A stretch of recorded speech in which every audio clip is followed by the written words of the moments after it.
Alignment videos, dude! They're doing Gravity Falls. Fascinating. Howdy friendos, my name is Stuart and welcome to one of our rare trilogy videos. We have another three-parter, just like our Waifu trilogy, our Matrix trilogy, and our Sonic trilogy, I guess. We're going to be taking a look at three characters whose story arcs definitely help define each other. Today we'll be looking at Great Uncle Ford, otherwise known as Standford Pines from Gravity Falls, and over the course of the next few weeks we'll be also looking at two other characters who tie most of the lore together in the series. I don't really intend to look at Dipper or Mabel because, I'm gonna be honest, I don't really want to. They're not really as morally interesting as these three individuals due to the structure of their show, and their episodes would just take forever. Just take my word for it, Mabel is chaotic good, leading chaotic neutral, and Dipper is probably neutral good. Standford Pines is an elderly man in his 60s who is a super genius level inventor capable of creating energy weapons, mind-swapping carpets, mind control devices, and of course, interdimensional travel. Ford actually appears in the series as a secret character. In fact, some people might suggest that is poorly advised to do a literal spoiler character for the first part of my trilogy, but this will make sense as the series progresses. When talking about Standford Pines in this series, though, we got to address the interdimensional plumbus in the room, and that's the fact that, well, the dude's an old man who's gone through a lot, and we never actually learn what most of his adventures were, since he is only officially introduced into the series late into Season 2. Although technically, we do see him in Season 1 during the time travel episode. However, thanks to the flashback episode A Tale of Two Stands, we actually see him at the very early points of his life as a child. We can see that he was a typical boy growing up in the 40s or 50s. He was born into a Jewish family living in New Jersey. He grew up terrorizing his hometown with his twin brother Stanley. The two dreamed of traveling the world until one day in high school, their family learned that Stanford was a genius, and if his high school experiment was a success, he would get accepted into a life-changing college. One night, his twin accidentally broke his machine, costing him the science fair and thus his admittance. After an argument and the mistake was discovered by Stanley's parents, he was then kicked out of their family and Ford got accepted into a backup school, still succeeding and earning himself a grant that allowed him to study whatever he wanted. Because Ford was born with 6 fingers and always had a fascination with the weird, he elected to study the anomalies of Gravity Falls, Oregon. It was there he encountered Bill Cipher, a demon from the Nightmare Realm. Bill gave Stan tips and tricks on how to speedrun his Portal production game. Turns out this was a trick and he was building a portal that would allow Bill and his demon friends to infiltrate and destroy his dimension. In a panic, he shut down his portal, ceased communication with the entire world, and asked his brother to hide his research somewhere away from the other parts of the journals. During the scuffle with his brother, he got caught up in his own portal and is hurled somewhere into the multiverse where he gets caught up in a lot of shenanigans. Also, it would be a mistake not to mention that the canon-non-canon information surrounding this part of his life as well. It's pretty much all but confirmed at this point that Ford actually palled around a lot with Rick Sanchez from Rick and Morty. There's a ton of information and Easter eggs in both the promotional material in both side projects. So yes, Rick and Morty crosses over with Gravity Falls, and we will be treating that as canon. The only problem is, we will absolutely never see these adventures in its full canonicity, thanks to both of these shows being owned by different companies, and the fact that their target audience are widely different age ranges. The stories of these characters are basically locked behind corporate bureaucracy.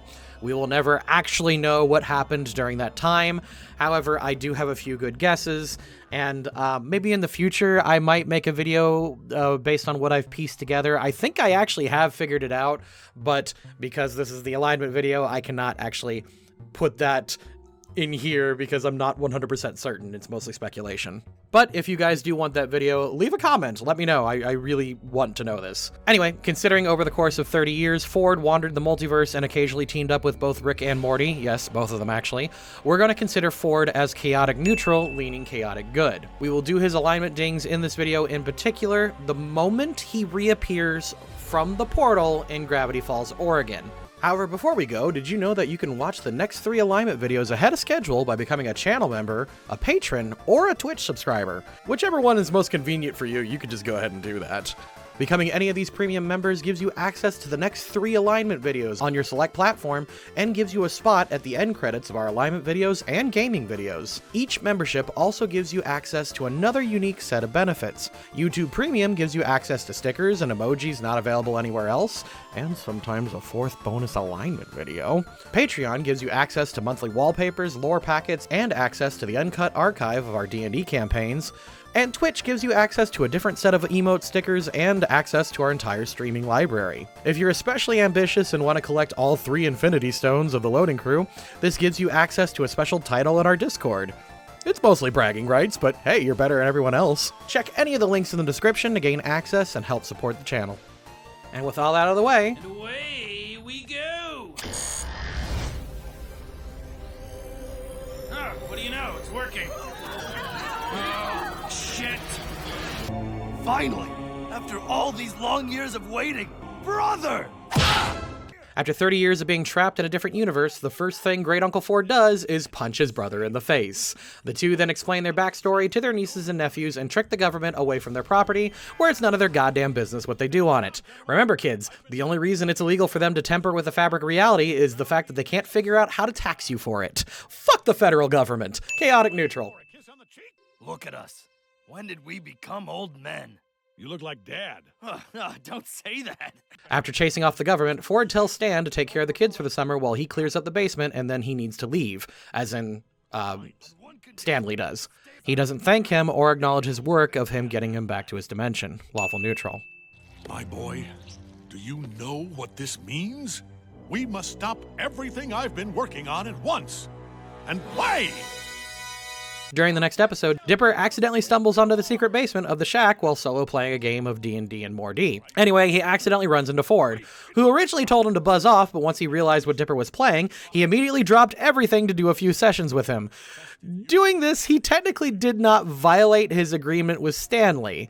It wasn't until Stan's tantrum that anything bad actually happened. Stan dropped Ford's contraband infinite-sided dice, summoning the Dungeon Master character. For the remainder of the episode, Mabel and Stan basically have to rescue the other twins, and they do so in a Nat 38 scene. After this, they bond and Ford shares with Dipper that he contained the dimensional portal that Stan caused, saving Ford. Let's just go with chaotic neutral. I thought we were out of light bulbs. Oh, we were. So I invented my own. It will last 1,000 years, and the light it emits makes your skin softer. Ford spends the next episode, and presumably the next few weeks, just kinda helping the kids with Vario-Techno Whatsits. Although, handing someone a literal mind control device is definitely ethically sketchy. But technically, it's to prevent Stan from losing mayorship to Bud, which is its own whole thing. So let's just go with chaotic neutral. Show yourself!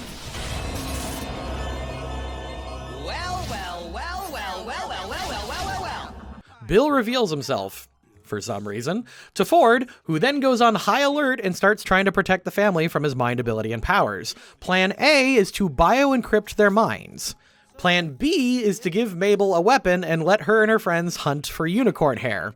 I see nothing wrong with this. Chaotic good. Oh, also, Ford never told Dipper that he originally had a pact with Bill till the end of time, even though they promised not to keep secrets from each other anymore. This does end in conflict, though Ford says that he's proud of Dipper for standing up to his hypnotized self. The bio-encryption machine gets broken, but fortunately Mabel comes in clutch with the unicorn hair, and they manage to eldritch-proof the shack. Chaotic good. Oh my god, I didn't notice this until the rewatch, but if you look at Dipper's thoughts, he says, maybe if I cross my legs, no one will notice. Dipper buddy, first of all, everyone knows. I'm sorry. Second of all, it sucks and it doesn't stop happening. I'm sorry to report. Also, holy shit, Alex Hirsch snuck in a frickin' boner joke into this kid's show. Wow. Thought we wouldn't notice, but we did. Honestly, though, this episode in general just kind of bothers me, and I think TV Sins should do an episode on this. There's a lot of plot holes in this episode. This machine should not have worked on Ford since he has the middle plate. Either it makes him immune to mental nonsense, or it doesn't. You can't have both. I wish my mind could be where yours is right now, Dipper. When confirmation of extraterrestrials still had that punch. Now it's just sort of... Ford takes Dipper to the location of a crashed spaceship. This casually blows his mind. Ford did this so that Dipper could experience the pure wonder of discovering extraterrestrials. Ford didn't actually have to do this because, as the way he described it, this is basically a milk run for him. During this time, he offers Dipper an apprenticeship under him. During the discussion, they find Adhesive, but Ford gets captured by security drones. In a last-ditch effort, he gives Dipper the rift and tells him to go on without him. All of this is neutral good. Also, fortunately, Dipper saves him, and then they agree to become a teacher and apprentice. Lawful good. What's going on? What is that? It's the end of the world. Realizing that Mabel probably caused the apocalypse, Ford and Dipper decide to try to stop Bill, even if it means that they'll likely have to abandon Mabel for now. They take Ford's quantum destabilizer, that was likely designed to kill Bill. However, due to some bad luck, Ford misses his shot and Bill lives. He passes off his journals to Dipper, confident that he can figure out a way to stop Bill. He is petrified in defiance. Lawful good twice. As it turns out, my weirdness can't escape the magical confines of this town. Gravity Falls' natural law of weirdness magnetism. Did you find a way to undo it? Bill offers Ford infinite power and fun in this dimension in exchange for telling him how to collapse the barrier around Gravity Falls so that Bill could spread chaos. Naturally, Ford refuses like a goddamn Chad and is tortured for it. Lawful good. Kids! You did it! I knew I could count on you two. After being freed from Bill's imprisonment, Ford creates the Zodiac that we've been seeing in the title screen for the past 2 seasons. Apparently, this magic circle is capable of reversing Bill from their dimension. Ford creates the circuit, but Stanley refuses to do it unless Ford thanks him for returning him to this dimension. They get into a fight which breaks the circuit and gives Bill the time to defeat the house that they built earlier, chaotic neutral. We used to be like Dipper and Mabel. The world's about to end and they still work together. How do they do it? Easy. They're kids. In a last-ditch effort, Stanley and Ford switch clothes and trick Bill into accepting a deal to enter Stan's mind. Bill enters, and during that time, Ford set the memory eraser gun to delete Stan's mind, effectively killing his twin and the demon at the same time. It's genuinely one of my favorite Nat 20 scenes of all time, chaotic good. I'm sorry. I don't know what this is or who you are or... God, quit it, Waddles. I'm trying to remember my life story. Which is then immediately undone later by some memory jogging by Stan's family. We'll talk about this later in another video. I know the theories hold up. I'm still calling it a Nat 4 scene. Neutral good. But I'm detecting some strange new anomalies near the Arctic Ocean. I want to go investigate it, but I think I might be too old to go it alone. I don't just want someone to come with me, Stanley. I want it to be you. Will you give me a second chance? The final party is thrown in Gravity Falls for Dipper and Mabel. They then leave, and the Grunkles encourage the bus driver to let Mabel take Waddles home. Also, they give the mystery shack to Seuss and then retire as treasure and monster hunters. Neutral good for the party, and then chaotic good for everything else. Find it. Great Uncle Ford actually kind of serves the purpose of this series as well. Rick Sanchez. He's a super genius inventor who seems to have an answer for everything that he comes across. And while he does emerge from his dimension-crossing adventures slightly more bitter and jaded, it's clear that he still has a love for life and discovery. He's very much the excited scientist archetype. When he discovered Dipper was playing D&D and more D, he eagerly joined him and was more than happy to bond with his family. Obviously, he prefers to hang out with others that he considers to be on his level. And yes, he semi-canonically hangs out with Rick and he prefers Dipper to Mabel, and in some cases his own twin, but he has nothing but good things to say about Mabel, his parents, and pretty much anyone else that he interacts with. A lot of this is because he hasn't quite taken as many wounds as Rick Sanchez has. I'm realizing this is kind of becoming a Rick versus Ford comparison video, but in honesty, their archetypes are incredibly similar, and I can't help but compare the two, and really the differences between them are just very, very subtle, but they make a very huge difference. But yeah, life hasn't hurt Ford as much as it's hurt Rick. In Season 5, we learn that Rick has lost a wife and a daughter, while Ford pretty much has his whole family still intact. They were just kind of estranged from him. If anything, Ford got everything that he always wanted out of life, even if it didn't go the way that he planned. He always wanted to go and explore and go on adventures and do and discover more things, like most scientists actually want to do. Rick actually wanted a family first, and science was more of his hobby, and unfortunately the science came in and destroyed his family, which caused his major wound. And you know what? if this video does well, I will do a formal Ford versus Rick video. So for now, we're going to go ahead and say thank you to the patrons and come back next time when we talk about Bill Cipher. Sup, Hambones? It's your favorite handyman, Seuss here, telling you if you like these videos, go check out Loading Crew's other stuff. They got D&D games, video essays, more alignment videos, and lots of stuff that I don't even know the names of. Probably because I don't get out of the shack too much. Being a manager is very time-consuming.